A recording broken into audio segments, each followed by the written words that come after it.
At visittanzania4less.com, we revel in creating unforgettable safari experiences. This journey has been even more rewarding because of you, our valued patrons.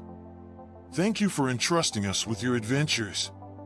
For those still planning, get ready to immerse in the awe-inspiring landscapes of Tanzania at fantastic rates.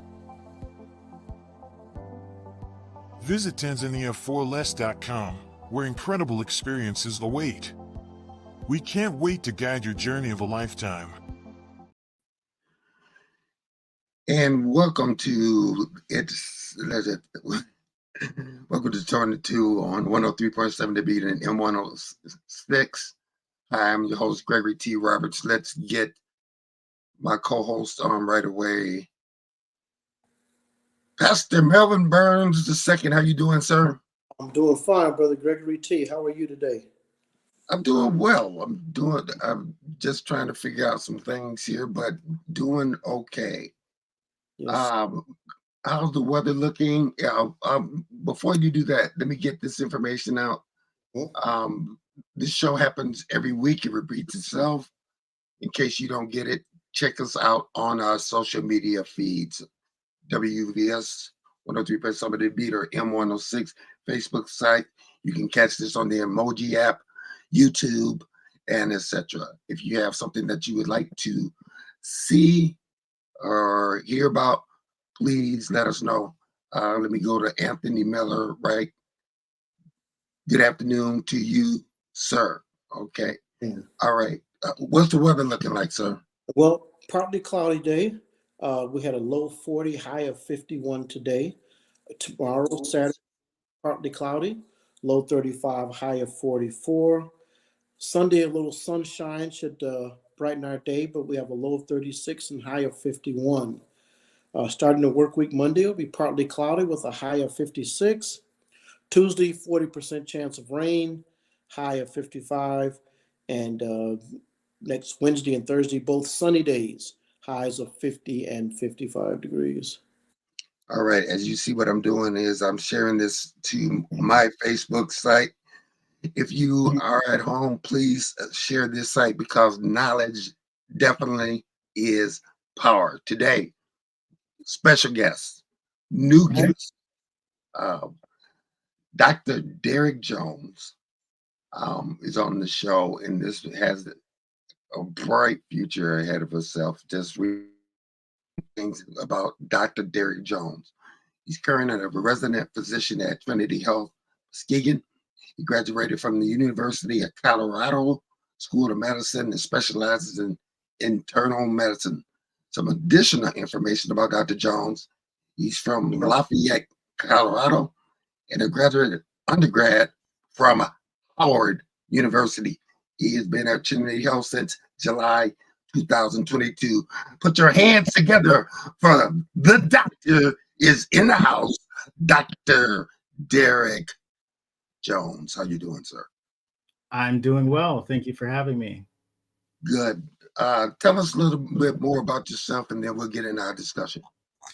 Okay, so second year internal medicine resident here at Trinity Health in Muskegon, and it's a tremendous honor to be part of the program. The residency program has been great, and I get to use my gift, the gift of service and compassion that was handed down from the preceding generations in my family, starting with my great grandmother, who was a nurse, humanitarian. My mom was a teacher. My dad was in computer programming, and I grew up in Colorado. My family relocated to Colorado because my grandfather played baseball. So he was a baseball player in the Negro Leagues, and then he played for the Denver Bears. And then my dad was in the Air Force. So that's what brought us to Colorado. I attended Howard University in Washington, D.C., and I became interested in research. So after I graduated, I went to the National Institute of Health, where I did research for 2 years as a post-baccalaureate research fellow. And I got news during that time that my mom was being diagnosed with, had been diagnosed with advanced stage cervical cancer. So I returned home to monitor her aggressive treatment. And it was around that time that I found that, her care was often fragmented, and, there was a lot of disparities in, the care she had received. So, I committed myself to a career in medicine, and took my MCAT exam and ultimately matriculated to the University of Colorado, where I graduated in 2020. And, there was a number of initiatives. I took part in a research project that was focused on health disparities. Patients on dialysis, were not referred for transplants the same. So ethnic minorities were referred at less rates, at lower rates. So we investigated what that was, and there was a lot that we found out about, education. So I kind of committed myself to alleviating health disparities. And when I went to residency here, when I was looking at programs, I thought, working with this community would be interesting and engaging, and it certainly was that. And I reached out early to the Health Disparities Coalition and the Health Project, and said, I'm on my way. So I've established with them, and we're working on a couple of collaborative projects, and I'd like to to get the word out on some of these interesting things that we're doing, and it's an exciting time for us. That's Burns. And thank you for that background, Dr. Jones. Let me ask you a broader question. I want to talk about some of the work you're doing. But when we talk about disparity in healthcare for persons, how does the medical field respond to that? I mean, obviously, places like Trinity are recognizing that and bringing persons like yourself. But we start to hear more of these stories now. How do they respond to that? Does everybody respond to like Trinity, where it's saying, yes, we recognize this too? I imagine there's some pushback to some degree. Yeah, I mean, I do think it's a good thought. But, to clarify, you're wondering, how do people respond to, people like me who are interested in alleviating those disparities and pointing out those gaps? I think that's, part of the mission of, the CRC is, the Community Resource Center and the Health Disparities Coalition, aims to, educate the community on, what are health disparities, what are these inequalities, and what implications do they have?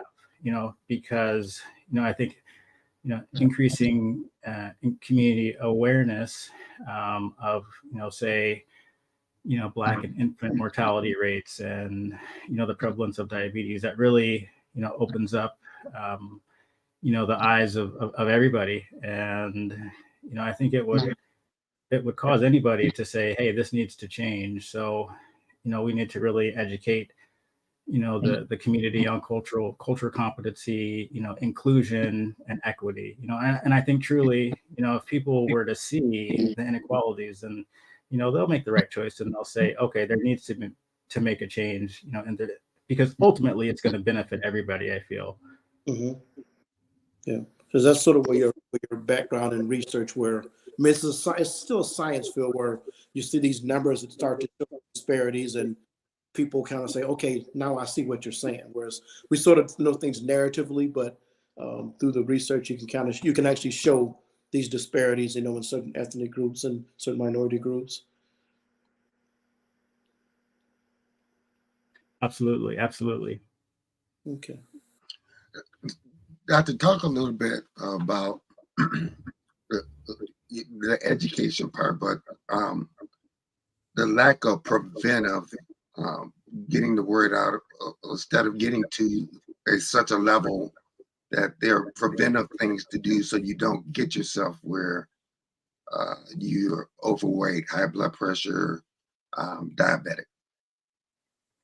Yeah, and really that goes to speaks to empowering patients, right? To, prevent disease, but also, empowering them to manage their own health, their health issues, right? And getting them strategies to optimize, and prevent future health issues. Because, I mean, if you've got high blood pressure and obesity for a long time, then you're going to be at risk for, cardiovascular complications. So, giving patients the knowledge and resources and understanding of why we're doing, the screening test, why we're recommending you exercise and eat healthy. Well, it's to prevent recurrence of disease and chronic conditions and cancers and things that are going to ultimately, lead to more healthcare spending, lead to, more hospitalizations, and, overall just put more stress on the system that really is already pretty stressed in and of itself. So That's Burns. Okay. Dr. Jones, tell us a little bit about some of the work that you're doing here in Muskegon. yeah, so we're working, we're calling it Trinity Health Q&A, question and answer at the Muskegon Rescue Mission. It's going to be at the Community Resource Center, which is at the Men's Shelter. And I'm working closely with Angelique Connell, who's the director over there at the CRC. And we're going to be hosting a number of events at the CRC. And they're not just for homeless individuals, but everybody. Everybody is welcome. There are so many resources that the CRC has for the community as a whole. And some of the things that we might cover include, helping members of the community understand their, certain medical topics, their medications, what to expect when they go to a doctor's visit, what questions to ask. And in addition to helping them, manage their chronic conditions, diabetes, as we mentioned, high blood pressure, obesity. And there may be some formal talks that we give on, say, recognizing signs and symptoms of a stroke, or, things that they may experience that would be concerning, and, that would mean they need to get in touch with their doctor. So like red flag symptoms and things of that nature. So we might, be able to meet with patients one-on-one. They have office space. There's big classrooms available with media capability. So there may be some other types of residents that can speak specifically on like women's issues and children's issues as well. So, we've got a lot of ideas. A lot of patients want help navigating the MyChart, the portal. So, empowering patients with that information and letting them know how to get in touch with their physician is going to be something that we might also emphasize. And then preventative things that they can do, strategies to optimize health, talk about preventative care screenings. If you're not using that portal, you are missing out on a vast knowledge of information, because your information is noted right where you can have access right to your phone, from doctor's visits to tests to you name it. Pastor Burns. That's good, Greg. In fact, now on my test, I go in, I can see my ranges where everything is when I get my blood work done, and that's, right. We encourage people to use that. Dr. Jones, help us a little bit. My mother got older. I started going to doctor's appointments with her. What are some of the things that we can do to improve our own healthcare when we go to see our doctor? What are some things that maybe we can do that help us to help doctors better understand what we need when we go in? Yeah, well, I think, going in with an open mind, oftentimes I talk to patients about, eating right. I talk to them about exercise, and, these are the preventative strategies that we're looking to, have patients weave into their life to prevent, ongoing complications down the road. So, I think, having an open mind and a willingness, to take that prescription and take the baton and, have some effort on your part to, in between doctor visits, be able to act on some of these recommendations that we're giving. So, I haven't had an issue with people. Everybody in this community has been very open and honest and willing, and, it's a team-based effort. That's what I want to emphasize as well, that we're a team. I go in there and, I say, how can I help this person? And, whatever they're in need of, whatever they're, in whatever way that I can help them, that's what I try to focus on. And, I think, having an open mind and being, um, and being willing, to go ahead and take the next step. And it may be difficult. It may be a challenge. They're gonna run into some barriers. They're gonna have obstacles, but if they keep on pushing, then they can accomplish their goals and get where they want to go. Let's go to the board. Question coming to you, Pastor Burns. Okay, so Anthony Miller, is the CRC groups working with or held back in any way working with insurance companies to push payments of needs of patients? The CRC, so that's an interesting question. The CRC has so many different resources available for patients, for patrons in the public. Again, you're not required to be homeless, but they have, GED, they have diploma programs, they have counselors through Hackley Community Care. There's a food pantry, there's clothing drives, there's monthly free haircuts, there's programs for kids. So I'm sure, that there's opportunities to have them kind of navigate through the insurance companies. And so, yes, I mean, I'm sure there's opportunities. I'm not sure exactly, what those opportunities might be, but, I think if you get in touch with the CRC and, they'd be open to working with you. Doctor, talk a little bit about, and I'll just use me for an example, how it can be so easy. You said that, keep an open mind. But, being overweight, and then the doctor's saying, listen, you got to cut back, you got to lose weight. Or, we're so susceptible to taking a pill than to push the plate back and hitting the treadmill. So talk a little bit about that open mind. Yeah. And it's about, having heart, and, it's easier, to keep the weight off than, to have it build up for a number of years. And, then, your metabolic needs change. Your body chemistry changes, your brain chemistry changes, and the psychological aspect of it. So it's just much harder, once you've gotten into that rhythm. But if you can train the brain to get into a habit of getting up every day and getting some exercise and getting into the habit, even though maybe something unhealthy may taste better. With that knowledge and education, how to optimize things,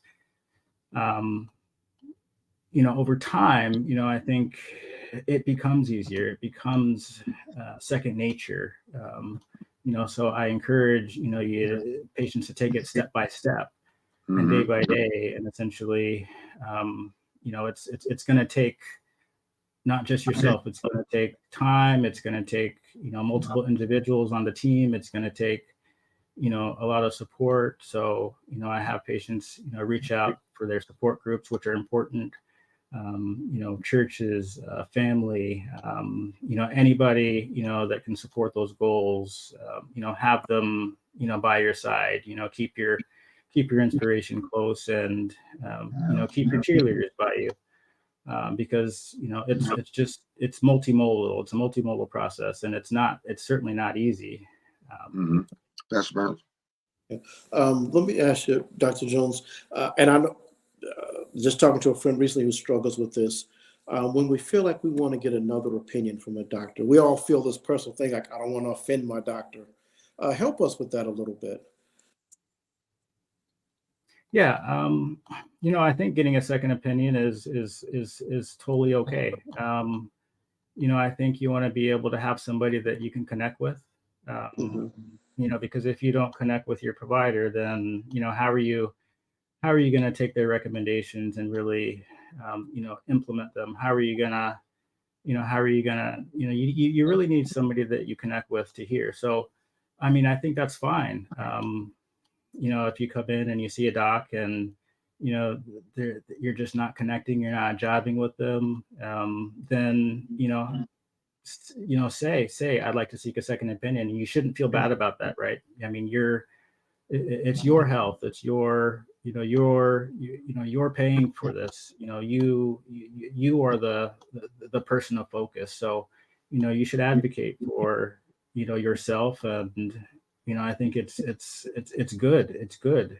I have no problem at all with patients seeing another provider, or continuing to see specialists. As internists, we kind of we see ourselves as kind of the hub, so we kind of connect different providers with patients. So certainly having a team of providers is much better than just having one, and you should strive to have the right one.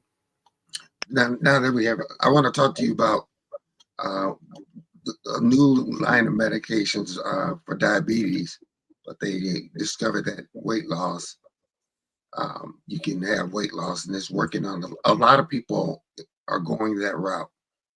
Talk to us about that, and because it's just happened in the last few years that this discovered, and everybody's now you can't get, if you need it, you can't get it because everybody using it to lose weight. Mm-hmm. Mm-hmm. Yeah. So what you're talking about are the GLP-1 receptor drugs. These medications are hot right now, and they're actually, they're fabulous. The research has shown that they're very effective when it comes to weight loss, and they also have some cardiovascular benefits. So, for instance, one of the newer medications out there is Mounjaro, which is so new that it's often not covered by insurance. So I have patients come in, frequently wanting GLP-1s, and I'm happy to try to give that to them. And I think the insurance companies are coming around.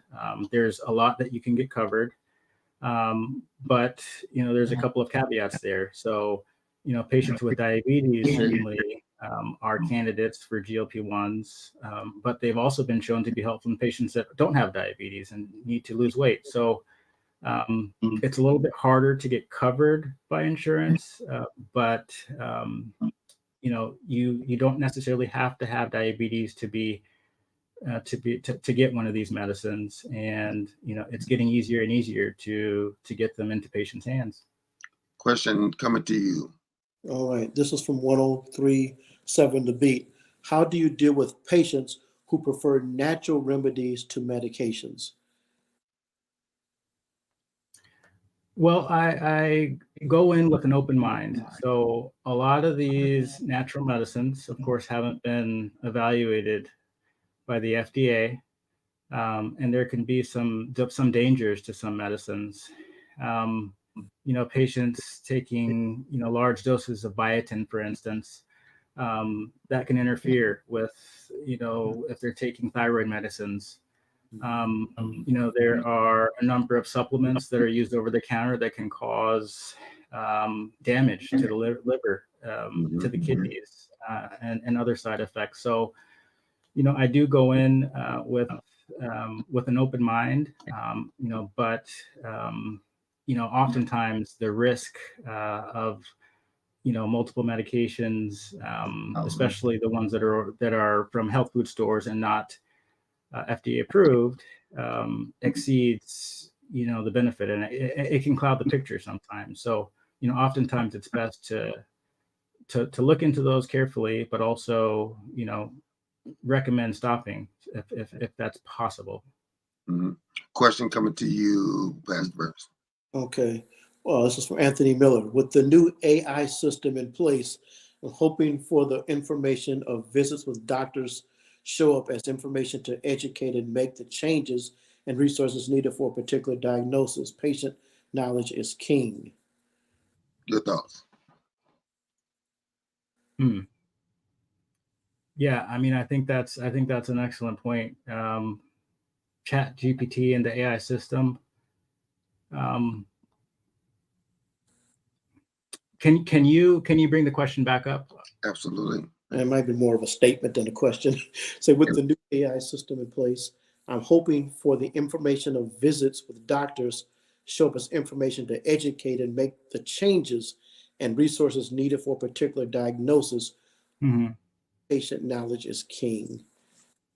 Yeah, and I think there's utility in using AI. I mean, you know, you can throw in a question to Chat GPT, right? And, you know, say what's the best way to, you know, to manage my, you know, what's the best way to prevent cardiovascular disease, or, you know, and the AI will give you, you know, a list of options. So, you know, not to say, you know, that, you know, you should take, you know, medical advice from the AI, but I'm saying I do think that there is certainly a future and a lot of knowledge that patients can get from using the AI systems like Chat GPT.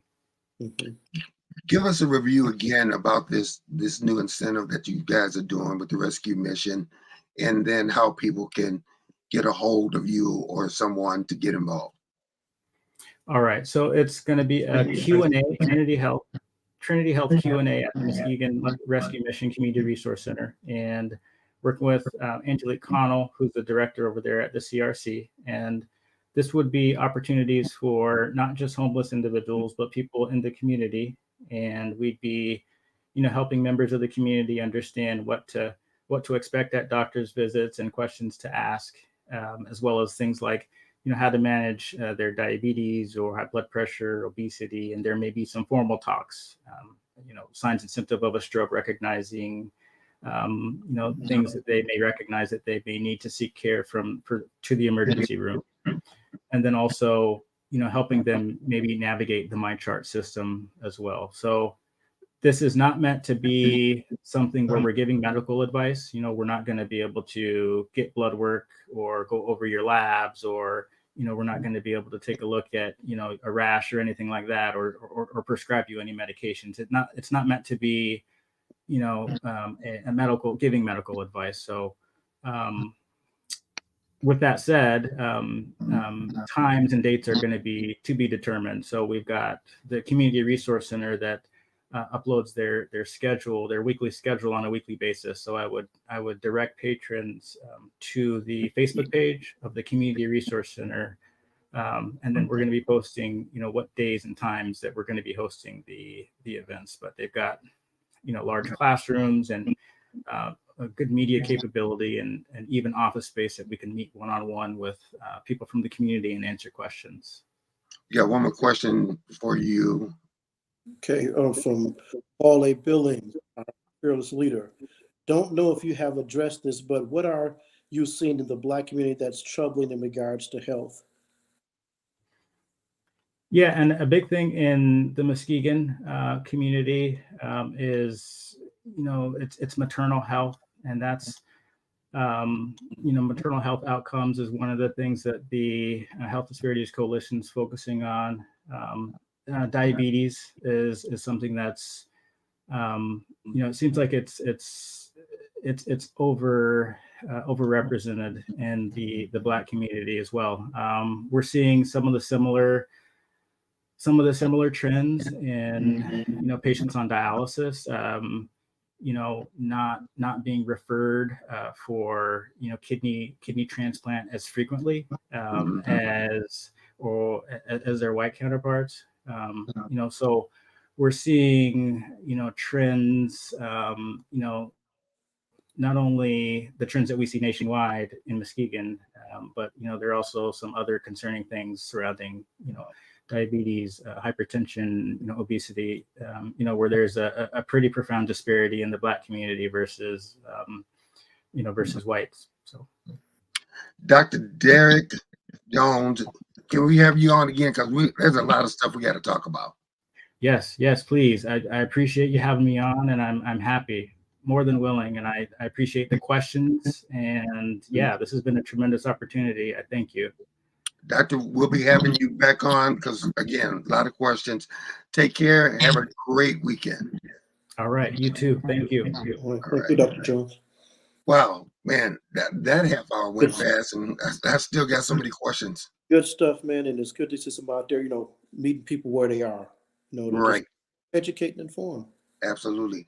Well, speaking of, it's the bottom of the hour. We're going to take a break. We have State Representative Will Snyder of the 87th District coming up. We're going to have a commercial break, and we'll see you in a second.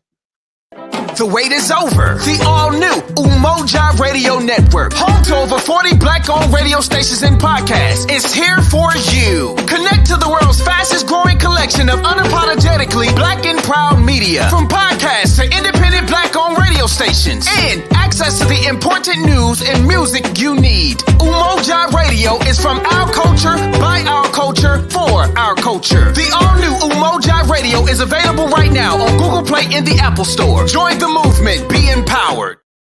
Welcome back to Touring Into on 103.7 Debate and M106 and the YouTube. We're just everywhere. Download that emoji app. You will love it. And our next guest, one of the things that is very important when you are a servant is that you're available. And I had a chance to see this individual and went, hey, you haven't been on the show in a long time. And he went, you're right. Let's fix it right now. I love that about him. He's our representative of the 87th District, Mr. Will Snyder. How you doing, sir? Good afternoon, gentlemen. I'm doing great. Thank you for having me. First of all, I hope you can hear me okay. I'm joining from my vehicle on the phone, so as long as you're not driving, we're okay.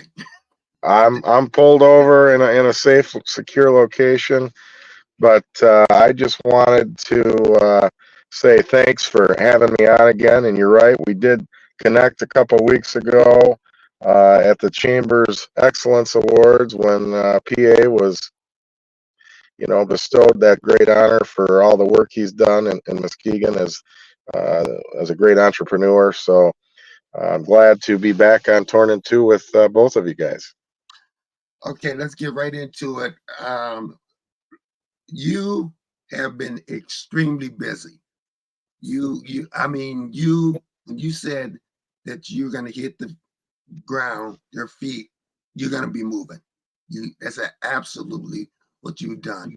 Talk to us about some of the things that you've accomplished with working with one side or both sides. Yeah. It's hard to believe 17, I think almost 18 months ago now, about 6 a.m. in the morning, the day after the election, we woke up with the first Democratic legislative majority in the Michigan legislature in 40 years. And, we went to work relatively quickly, and we made history 2 days later when we elected Joe Tate, the first Black Speaker of the House, and great friend of mine, somebody that I was lucky enough to be roommates with for 4 years before I did get elected. And but once we took office in January, we laid out a pretty aggressive agenda, and we were successful in right out of the gate in doing things that we've, as Democrats, have talked about doing for a long time, in repealing right to work, reinstating prevailing wage, repealing the draconian 1931 abortion ban, expanding the earned income tax credit to 30% of the federal level, which people are starting to see checks in their mailboxes right now about that. And then, repealing the retirement tax on pensions. Thank you. You're very welcome. Excuse me. We were very aggressive out of the gate, and we did things in a relatively speedy manner, and it took some people some time to say, man, these guys were serious what they said that they were going to do. And then our transition kind of went into a budget season, which, that's where I spend most of my work as the chair of the House Leo and my LEAP subcommittee. And we delivered a budget that was, one that delivered to communities across the state that had been oftentimes forgot about over the last 40 years. And from Monroe to Marquette, Muskegon to Port Huron, and everywhere in between, we really were in an opportunity because of some of the federal COVID dollars that were available that had to be spent, where we did a lot of one-time project money, including here in the greater Muskegon area, things that making a huge difference or going to make a huge difference. And was very excited to be a part of that. And now we're starting to see some of those things, this fiscal year, those projects get started. But as all that was a fantastic first year in office, we had two of my colleagues ran for local office last November, got elected mayor in Warren and Westland, and the House kind of came to an abrupt halt of productivity as we were at a 54-54 split coming into the new year. And after that Christmas break, we the first week back, we had a Republican bill that was a very bipartisan package that had already passed the House last fall. We just needed a concurrence vote. There was a simple change. Had to do with lead filters in school districts and daycare facilities. This particular bill had passed the House 105-3, and we just needed to concur. And that day, all Republican members present voted no, and when you're in a 54-54 split, that means the bill didn't pass. And that was the start of 4 months of a stalemate, which is we had some folks that wanted to act more like they were in D.C., not in Lansing, and that was kind of upsetting to me. So over the last couple of months, there was several times that we'd put up Republican bills, and they would all vote no on them because they could, and they felt that it was a show of strength and that they deserved to be in some type of a shared power agreement, which the rules did not lay out. And mind you, these are the same rules that have been adopted for the last 20 years under Republican control.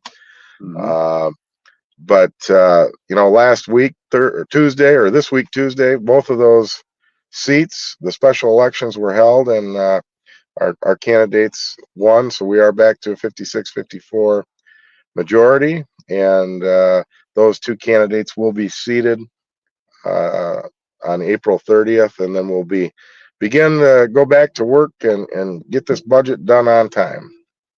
Pastor Burns. Okay, so what are some of the major items on your plate currently? You talk about the budget. Any things you can share with us, or big items or debate items in the budget? Yeah, definitely. For me, my House Leo budget will be reported out of my subcommittee next Thursday. This year, it's a little bit different. We don't have all that one-time money available that we were able to work with last year. So I think you can expect some more buckets of money for grants eligible that everybody's going to be eligible for, whether that be, first responder money for police and fire, whether that be money for, I know there's going to be money in my budget, a big bucket of money for housing, of all kinds of housing. Last year, we were able to do a lot more projects, right? This year, we have to look at it and craft a budget that we're still able to meet the needs and demands of all of our districts across the state, even when we're not going to be able to do as much when it comes to specific projects and district-specific items. But we want to make sure that everybody has a chance to apply for and a grant of some type. And this is the first step in that process, right? The House budget will come out of my subcommittee next week. We'll vote on the entirety of the House budget probably the first week of May. The Senate will do the same, basically. And that sets up about a 6-week period where then we go to conference and really iron out the differences and come up with a finished product as we head into the summer at the end of June. Let's go to the board. We had a couple things to you. Just a second. That's congratulations, PA. And the question, go ahead, Pastor Burns. Representative Snyder, what are you doing to represent the seniors and broke folk of Michigan with the Affordable Conductivity Program cuts coming up? I'm not entirely sure what about that program, but obviously, seniors very important to me. Some of the things I've worked on. Well, first of all, we talked about the pension tax, the retirement tax repeal, but we're also working on some things around the prescription drug affordability board, which would have a potential to cap pharmaceutical companies how much they can basically price gouge for meds. This is a package of bills that's come out of the Senate and is now in the House. And as we talk about seniors, I think holding accountable big pharmaceutical companies so that they're not price gouging is something that's really can be impactful for our senior population.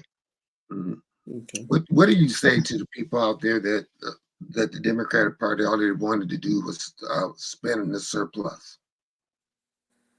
Well, first of all, if we didn't spend it, we were going to lose it, right? So the federal money that was available, COVID dollars, ARPA and stuff, it was going to be clawed back if we didn't spend it. So I, in any particular way, cannot be comfortable losing out on dollars coming home to Michigan that are going to be shipped back to DC, and God only knows where they're going to go from there. I'd rather spend money here, federal dollars that can make an impact in communities across the state, including right here.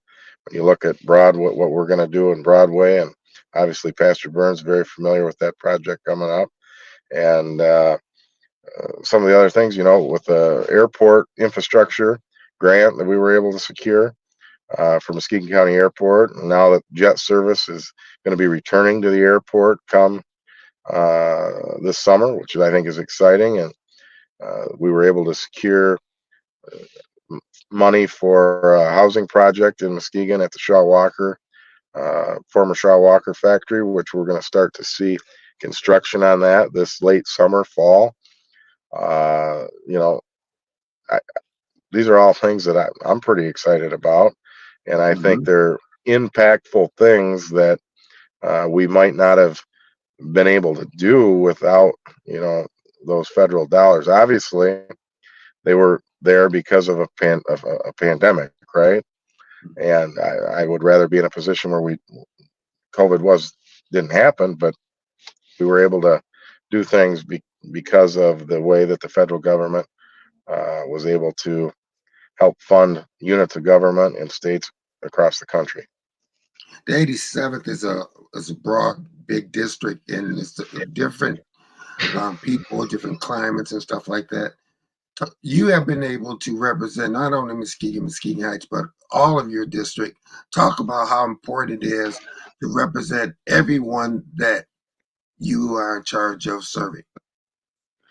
Yeah, the 87th district, after the redistricting there last year, now encompasses about half of Muskegon County and the cities of Muskegon Heights, North Muskegon, Roosevelt Park, about a half a precinct of Norton Shores over off Getty, and then the townships of Muskegon, Laketon, and Dalton heading north up to Twin Lake. And you're 100% correct. It's very diverse. There's a lot going on there, and my number one priority for as long as I've been involved in politics and community, whether that be working in the House before getting elected or working locally and different things, it's always been about building relationships and listening to people. Because that's how you build consensus and you bring people together. And even when you don't agree on politics per se, there's a lot of things that we can agree on for our community as a whole. And I think that's very important. So, my office, our door is always open. There's never a wrong reason to contact our office. And if we can help you navigate state government and bureaucratic red tape, you know, I've had people call the office and say, "Well, you're not going to help me because you're a Democrat and I'm a Republican." And I said, "I'm sorry about that. That's not what this is about. If you need help navigating state government, that's what we're here to do. That's what we're always going to do." And you know, there's never a wrong reason to contact us. Whether you want to comment on legislation that's pending, whether you want to suggest legislation, or like I said, if you need help navigating a certain state department, or there, we're here. And building relationships with local elected officials throughout this district, this very diverse district from Dalton to Muskegon Heights to Roosevelt Park, is very important to me, because that's how voices are heard, and you're making sure that a diverse spectrum of voices are at the table and have a seat at the table. Talk a little bit about this can be very frustrating, but you talked about, you know, when you guys were set at a tie and nothing got done, and that people are so dug in. And Gerald R. Ford said this: we have too many politicians to the right and too many to the left, and not enough in the center to get stuff done. Talk about how frustrating it's been when you don't have people that want to get things done. Yeah, I think since 2016, in the election of President Trump, kind of created a more divide in our government as well, that we have never seen really before at this level in Lansing. And navigating that at times has been more challenging, because there's people in both caucuses, mine included, that get very, very stuck in their ways and beliefs and are unwilling to compromise, which I don't think used to be to the level in extremism that it is in Lansing. And it's become more commonplace. You know, former Congressman John Dingell used to say that compromise is not a dirty word, Right. and it's not. At the end of the day, I'm sorry, it's not. And compromise is how you make good legislation. Sometimes when nobody's happy, that's the best outcome. When everybody's got a little skin in the game and they're not happy with the final product, that can be the best outcome. That's Burns. Well, I'm sorry, Representative Snyder, could you talk to us a little bit about the Michigan economy? I see report, new hires are still up. Unemployment numbers are still at almost historically low numbers. How do you describe the current economy, and what are the projections looking like? Yeah, last year, or the CNBC comes out with a ranking every year of like the top states to do business, and for the first time in our history, Michigan is now a top 10 state to do business. Nice. And that includes after we repealed right to work and did prevailing wage, when the business community said, "Oh, that's not going to that's going to drive business away." But when you look at the national factors, you can be pro worker and pro business at the same time. And I think that's kind of what we've created, working through the governor's administration, through the Michigan Economic Development Corporation, to attract businesses to Michigan. And something that I've worked on a lot is talent and economic development, and ensuring that our goal of 60 by 30, that 60% of our population has some type of college credential or degree of some kind by 2030. And investing in programs like Michigan Reconnect, so that students who have fallen out have an opportunity to go back, reconnect, and get basically a free ride to reconnect at a community college throughout the district or throughout the state. And I think those are very important investments that we've made since I think that program started in 2019. In the governor's executive recommendation of her budget this year, she included a community college guarantee for all students graduating from high school, to have 2 years of community college paid for, which will be negotiated during the budget process as we move forward over the next 6 to 8 weeks. Mhm. Um, Ensuring that we have a talented workforce here, so that we can be a leader in job creation and talent, or in economic development, Mhm. is the key to keeping those numbers like you talked about, Pastor Burns, as we're trying to attract businesses and new sectors around automotive and EVs and battery plants, and uh, ensuring that we are keeping students here that come to our universities is important. That's why I've introduced a bill alongside my colleague, Rep. Phil Skaggs in East Grand Rapids, that would, for me, incentivize people to stay in Michigan after college graduation. If they get a job, mine works on out-of-state students. It would reimburse a certain amount of out-of-state tuition to those students for staying here. Mhm. And I think that's important as you talk about population growth too. I think that kind of plays into that. Mhm. Pastor Burns. Okay, I'm gonna ask you something way off the board, but a personal political issue of mine. Has there ever been any thought to, like, this is an election year, and it seemed like you just got there. I remember maybe a week before election, you were talking about numbers, and you were trying to keep them grinning, analyzing that the House might flip. And in fact happened, but we're almost turning up to the cycle. Has there ever been any thought to 2 years is probably not enough time for a state representative to be in office? That's off the board, but just one of my personal issues. Yeah, I mean, that would be a constitutional change that would take a lot of talking about to do.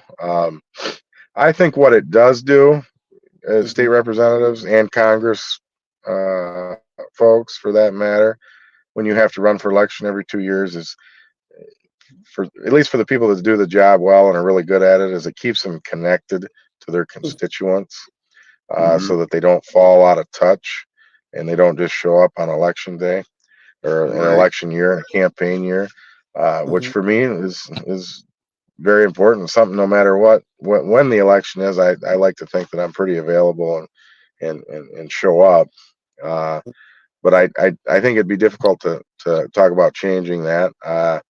We did, this year will be the first year that county commission seats will be 4-year terms moving forward. That was something the legislature passed before I got elected, but I think it was in the 2021 or 22 that they passed that. So Mhm. this year, when county commissioners get elected, they'll be on 4-year terms instead of 2-year terms. Mhm. So, we talked about the budget. What are some of the other things that you see happening in the future?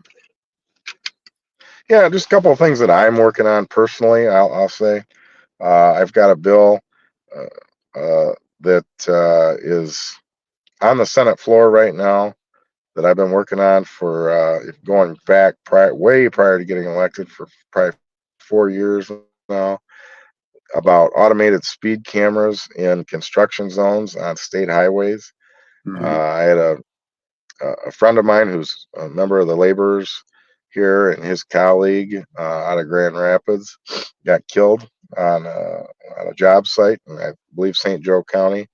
He had 7 kids at home, and it Wow. really kind of hit a nerve with me, and it was something that it was brought to my attention, and we've been working on. So we've got it out of the house. This is not about uh, putting you. First of all, you're not going to get any points on your license. This is all about changing behaviors of drivers speeding. It's a civil infraction. I think the first offense is a written warning. There is no fine. Second offense, I think, is 150. Third offense is 300. Um, and if you're clean for 3 years, I think it resets. So it's all about changing behaviors for drivers in construction zones and creating worker safety. And this is something that's on the Senate floor and could potentially be voted on as soon as next week. So there's been a lot of uh, positioning around that right now. But some other things coming up, I think, as we talk about economic development and the SOAR funding for how we attract large businesses to move to Michigan, something that was passed in 2019, 2020, the way that we do incentives. There's a lot of changes being talked about around that, and ensuring that some of that money has to go to local units of government for different types of projects, because incentives for large corporations, there's more to economic development than that. And so the Senate's worked on a package. It'll be over in the House now. There's also another package around economic development for research and development tax credits for businesses to for R&D to come here. A lot of our automotive industries really could potentially have some huge job creation here around those, instead of doing it in other states. Considering the housing, anything coming up about affordable housing or housing for the less fortunate? Yeah, that was a great question. I appreciate that too. Something that I didn't talk about earlier, but in all the things that we did early on in this term, we captured $50 million of the corporate income tax is now going to be invested in affordable housing every year moving forward, which is a huge step in the right direction. It was part of how we did the continued funding for these large incentive projects too, was ensuring that there was a housing component too. So ensuring that MISTA has available funds to work on affordable housing. In my budget that'll be reported this week, there's going to be a large pot of money that continues that investment, and also continues investment around, because we talk about affordable housing a lot. The thing that I think sometimes gets forgotten is that missing middle housing gap for if you make just a little bit too much money, that you're considered not that affordable level, because the prices of housing right now is incredibly expensive, and we need to make sure that everybody has an opportunity to be able to afford and own a home. Okay. Last Burns, last question. Okay. Well, first, let me thank you from the city for your contact and being in touch with your staff. I appreciated it, the relationship the last, 14 months. So I want to thank you for that. How can folks get in touch with you in your office? Yeah, if you search my name online, we've got a contact form on the House Dems website for our office. Also, I've got coffee hours coming up this coming Monday that are posted on my social media on Facebook. I know we're in Muskegon Heights from 9 to 10 at the Us Cafe. And then in the afternoon, we're at the Brooklyn Bagels out on Apple Avenue in Muskegon Township. I think it's either 1 or 1:30 is what time we start out there, but I know those are posted on State Representative Will Snyder on Facebook.